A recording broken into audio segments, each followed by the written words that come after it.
नमस्कार students. Research method and statistics BA final year के paper 1 में अनुसंधान की प्रमुख विशेषताएं और कैरेक्टरिस्टिक्स ऑफ रिसर्च का आज हम अध्ययन कर रहे हैं। यूनिट 1 से ही हमने ये टॉपिक लिया है। इससे पहले स्टूडेंट्स हम डिस्कस कर चुके हैं कि अनुसंधान या रिसर्च किसे कहते हैं। जैसा कि मैं आपको बता चुकी हूँ, नए सिद्धांतों की खोज करना, नए या न्यू थियरीज को डिस्कवर करना और जो आप रिसर्च करते हैं उनसे प्राप्त डाटा या प्रदत्तों का स्पष्टीकरण करना रिसर्च की प्रक्रिया होती है। वैज्ञानिक अनुसंधान को हम एक व्यवस्थित, नियंत्रित और आनुभाविक अन्वेषण कहते हैं। यह एक ऑर्गेनाइज्ड, कंट्रोल्ड और एम्पिरिकल ऑब्जर्वेशन है।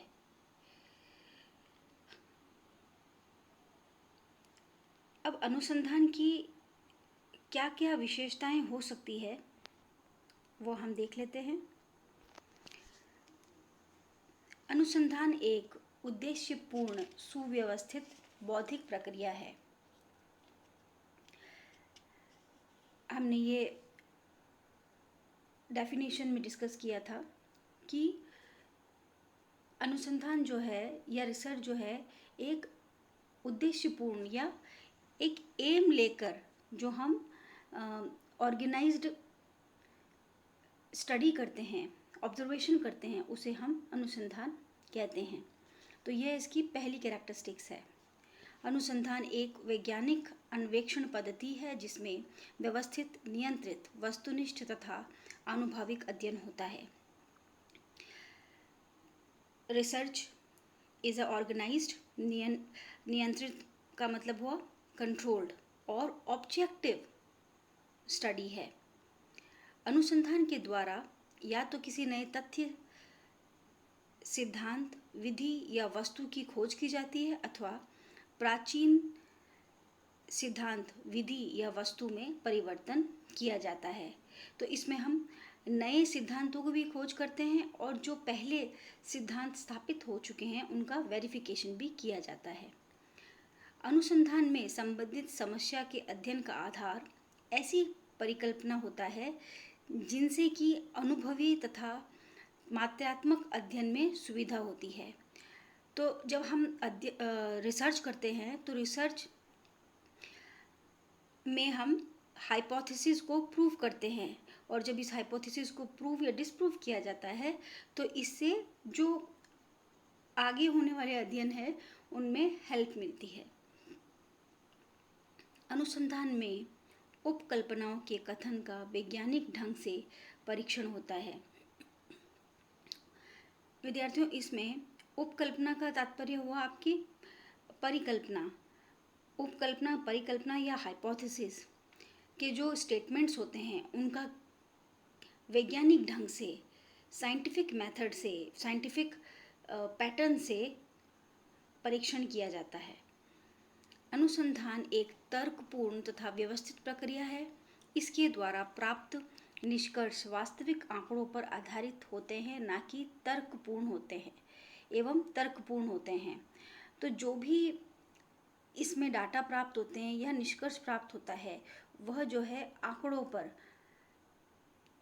आधारित होता है और वह लॉजिकल होता है। इसमें संबंधित आंकड़ों का विश्लेषण कठोर वैज्ञानिक तथा सांख्यिक पद्धतियों के आधार पर किया जाता है। जो डाटा रिसर्च से हमें प्राप्त होता है उसका विश्लेषण या उसका जो एनालिसिस होता है वह साइंटिफिक तरीके से और स्टैटिस्टिकल टेक्निक्स के द्वारा किया जाता है। अनुसंधान द्वारा प्राप्त ज्ञान सत्यापित किया जा सकता है क्योंकि इसके अंतर्गत किया गया निरीक्षण नियंत्रित एवं वस्तुनिष्ठ होता है। तो विद्यार्थियों, जो भी अनुसंधान किया जाता है उससे जो भी रिजल्ट्स प्राप्त होते हैं या जो नॉलेज हमें प्राप्त होते हैं, उन सभी को हम वापस से वेरीफाई कर सकते हैं, क्योंकि ये जो ऑब्जर्वेशन किया जाता है वह ऑब्जेक्टिव होता है और कंट्रोल्ड कंडीशन में होता है, तो इसकी पुनरावृत्ति हो सकती है। अनुसंधान एक प्रक्रिया है जिसके द्वारा ज्ञान के प्रकाश एवं प्रसार के लिए सुव्यवस्थित प्रयास होता है।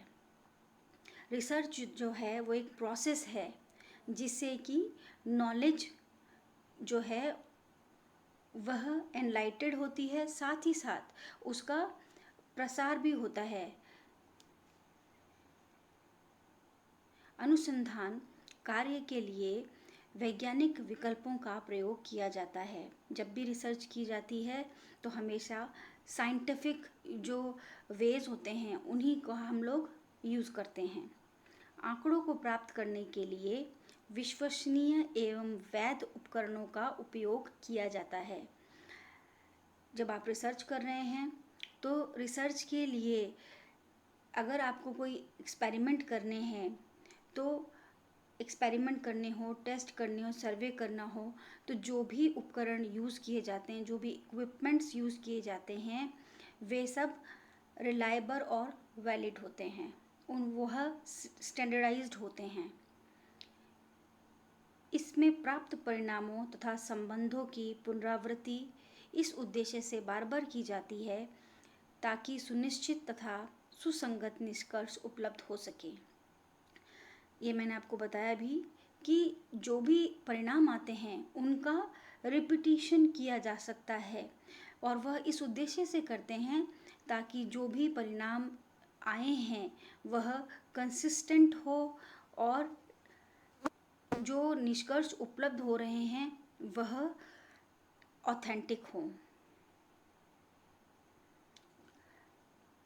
अनुसंधान के प्रक्रम तथा प्राप्त निष्कर्षों को नियमित रूप से एक प्रतिवेदन के रूप में प्रस्तुत किया जाता है ताकि उस क्षेत्र के आगामी अनुसंधान में उनका संदर्भ सहज रूप से उपलब्ध हो सके। तो जो भी अनुसंधान किया जाता है, जो भी रिसर्चेस होती हैं, उन सब से जो भी निष्कर्ष प्राप्त होंगे, जो भी रिजल्ट्स प्राप्त होंगे, इंटरप्रिटेशंस जो आएंगी, उनको एक नियमित रूप में रिपोर्ट के रूप में तैयार किया जाता है या प्रस्तुत किया जाता है। और ऐसा इसलिए किया जाता है, उसे रिकॉर्ड्स में इसलिए रखा जाता है ताकि जब भी रिसर्च के जो रिजल्ट्स आए हैं उनको वापस चेक करना हो या जो नए अनुसंधान हुए हैं उनसे वेरीफाई करना हो, तो वह उस वक्त आपको इजीली अवेलेबल हो सकें। सभी अनुसंधान में अभिलेखन एवं प्रतिवेदन सावधानी से किया जाता है। तो जो भी अनुसंधान होते हैं उसमें जिस भी तरीके की रिपोर्ट राइटिंग या जो रिकॉर्ड्स रखे जाते हैं वह सावधानी से और बिल्कुल ऑब्जेक्टिव तरीके में रखे जाते हैं। तो विद्यार्थियों, आज आपने अनुसंधान की जो भी कैरेक्टरिस्टिक्स थी उसका अध्ययन किया। अगले अध्याय में अनुसंधान से संबंधित कुछ समस्याओं का अध्ययन करेंगे। सभी विद्यार्थियों को इस वीडियो लेक्चर को ध्यान से देखने के लिए धन्यवाद।